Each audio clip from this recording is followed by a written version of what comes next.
সরকারি কর্মকর্তাদের বেতন বাড়াই দিলে ওরা পোষা কুকুরের মতো গোলাম হয়ে যাবে, ওরা আর কোনো আন্দোলন করবে না। বেতন ভাতা বা পেনশন বাড়াইতেছে, এটা সম্পূর্ণ অযৌক্তিক। জিনিসপত্রের যে দাম সেই হিসেবে সরকার বেতন বাড়াইছে, এটা ঠিক কাজ করেছে। শুধু যদি একজন চাকরিজীবী দেয় তাহলে বাকি 5 জন কিভাবে দেখবে? আমাদের দেশটা হয়েছে হরিলুটের দেশ। 10 টাকা যদি আমাদের দেশে প্রয়োজন হয়, সেখানে আমরা বাজেট করে থাকি 40 টাকা।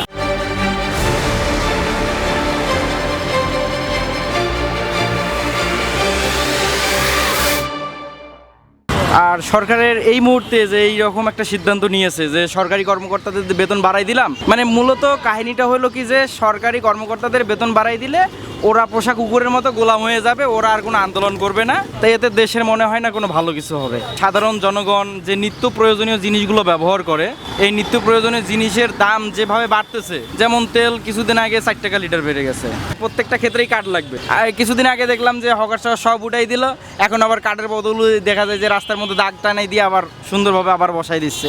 এটা একটা বলা যায় যে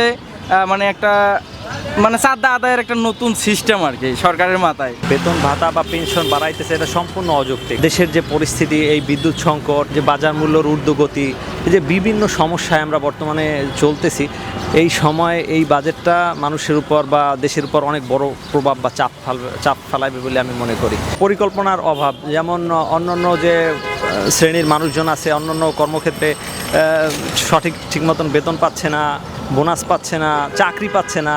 সরকারি চাকরি নিয়ে এখন তাদের বেতন দেন হলো বোনাস ভাতা দ্বিগুণ করতেছে। এগুলো তো কত বেশ কি হাসিনার আমলেই তো একবার মনে হয় এই বেতন ভাতা বাড়ানো হইলো, সেটাই তো অনেক প্রশ্নের সম্মুখীন হইলো। দেন এখন আবার নতুন সরকার আসছে, পরিস্থিতি কোন দিকে যায় বা কী করে, এখন সিদ্ধান্ত একদমই বেমানান। আমাকে দিনমজুরির কোনো বেতন বাড়েনি। আমাকে মনে করেন কৃষক, আমরা তো কৃষক, জমিতে সারের যে দাম, জমি করার মতো নেই, সারের দাম কমে না। তারপরে মনে করেন কৃষি দেবে তার মনে করেন দাম কম, কিন্তু ঠিকই বেতন সরকারি লোকের বেটেস, কিন্তু আমাকে তো দিনমজুরিই আছে। সরকারের কাছে আবেদন এই জন্য সবাই সুস্থভাবে বাঁচতে পারি। জিনিসপত্রের যে দাম সেই হিসেবে সরকার বেতন বাড়াইছে, এটা ঠিক কাজ করেছে, কিন্তু তারপর সবাই তাকায় নেওয়া উচিত। মনে করেন আমাদের দিনমজুরি, এই যে সার, আমরা কৃষক, আমাকে সারের যে দাম সেই হিসেবে জিনিসপত্রের দাম নেই, বুঝতে পেরেছেন? সে ধানের দাম কম, সারের দাম বেশি, তাহলে আমরা জমি টমি করবো কী করি? ঠিক হয় নাই দেশের যে অবস্থা, এই পরিস্থিতিতে ঠিক হয় নাই। দেশে এমনি দুর্যোগ একবার কেলে আরেকবার খাইতে পাই না। দেখেন এই যে অটো দেখছেন, সারাদিন 800 টাকা আমার 500 টাকা জমা। যারা সরকারি চাকরি করে, যে সরকারি আয়োগ, সরকারি যারা চাকরি হয় করে সুবিধা, জনগণ নিয়ে তো কোনো চিন্তা ভাবনা নেই, সাধারণ জনগণ নিয়ে কোনো চিন্তা ভাবনা নেই। খেলা কেমন দেওয়া করবো এই চিন্তা। দুদিন আটা হইব 700 টাকা কেজি, শ্রীলঙ্কার মতন হইব। আলু হইব 200 টাকা কেজি, চাউল হইব 1000 টাকা কেজি, এরকম হইব। গরিব তো এই যে বাংলাদেশ সারা জীবন যে করবে, গরিবে দেখতে দেবে, আর যে কুটিপতি থাকবে। ট্যাক্সের পয়সাতে এদের বেতন ভাতা হয়, সব কিছু হয়, কিন্তু এরপরেও এরা আমাদের উপর স্টিম রুলার অত্যাচার সবসময় করে যাচ্ছে। আমাদেরকে এক ধরনের জিম্মি করে রাখছে তারা। আমাদের দেশটা হয়েছে হরিলুটের দেশ। 10 টাকা যদি আমাদের দেশে প্রয়োজন হয়, সেখানে আমরা বাজেট করে থাকি 40 টাকা। যে যেমনি পারতেছে এইভাবে লুটে খাচ্ছে। তারা তো এমনিতে অনেক টাকা পয়সা পায়, অনেক সুযোগ সুবিধা পায়, কিন্তু আমাদের মতন সাধারণ মানুষ কি সুযোগ সুবিধা পায় এটা কখনো সরকার বিবেচনাও করে না, দেখতে চায় না যে সরকার যেটা করছে এটা একটা ভুল করতেছে।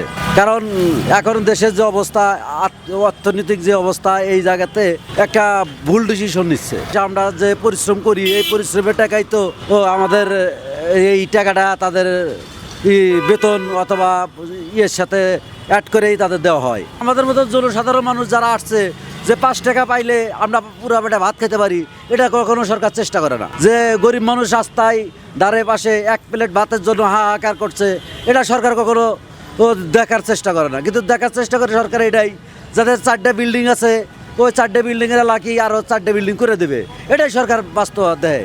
এই সময় তো এটা বাড়ানো উচিত হয় না। এদিকে সাধারণ জনগণ নিয়ে এলো দেশ। শুধু যদি একজন চাকরিজীবী দেয় তাহলে বাকি 5 জন কীভাবে দেখবে? সরকার বেতন বাড়াতেছে, কাগজ যোগ্যতা দেখি বেতন বাড়ায়, আর আমাদের কিছুই নেই। আমরা আজও যেমন কালও তেমন। যারা সরকারি চাকরি করে তাদের জন্য ভালো। আমাদের বাংলাদেশে কর্মস্থান তো কম, সরকারি চাকরিজীবী কম, সবটি তো নিম্ন আয়ের লোক। হ্যাঁ, সরকারি যারা চাকরি করে তারা মাস গেলে বেতন পাচ্ছে, তাদের কোনো সমস্যা হচ্ছে না। হ্যাঁ, তাদের ওই যে সরকারি তো তাদের বেতন বাড়াই দিচ্ছে, আর বাজার রেট তো ওই সরকার যদি বেতন বাড়ায় তাহলে বাজার রেটও বাইরে যায়। হ্যাঁ, তাহলে সাধারণ যারা পাবলিক তাদের জন্য তার কোনো কিছু আসতেছে না, ভালো হচ্ছে না।